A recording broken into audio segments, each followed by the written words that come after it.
sinusuportahan si former President Rodrigo Duterte? Kasi po, good public servant si PRD. He is the best president so far our republic ever produced.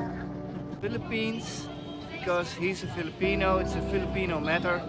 It's not an international crime that he committed or whatever. So Manghinaot pa nga gidigong mauli gyud.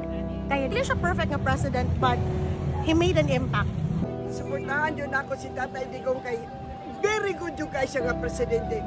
People will remember of not what you said, what you did, but of how you made them feel. I was once an OFW and an experienced how we are treated when we were going home until on our doorsteps yun sa aming pag-atiman yun pinangga kay mi.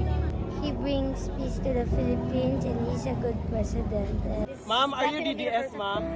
Yes, with feelings. Isang libo, isang tuwa, buong bansa, tay, kami naman. that goes without saying. The best president ever. Dapat po tayo yung magpapasalamat dahil kay tatay. Marami siyang binigay sa atin, lalo na yung isang word, malasakit. The best na president yan, walang tatalo. Tay, laban pa. Darating din ang araw.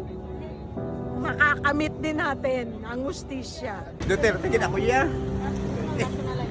Ay, no, wala ka na din. Nagdarag sila tanan.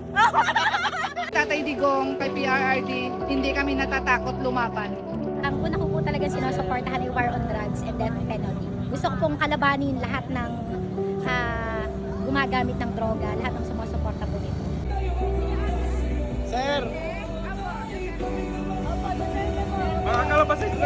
ang pasasalamat namin ni Tatay Digong dahil na zero balance siya sa Malasakit Center. Kaya malaki talaga yung tangalo. Palakas ka. Basta't araw-araw pinagdadasal ka namin. Tay, uli na tay! Uli Hoy, I miss my hero. I miss my president. I miss him. Should be home, alive.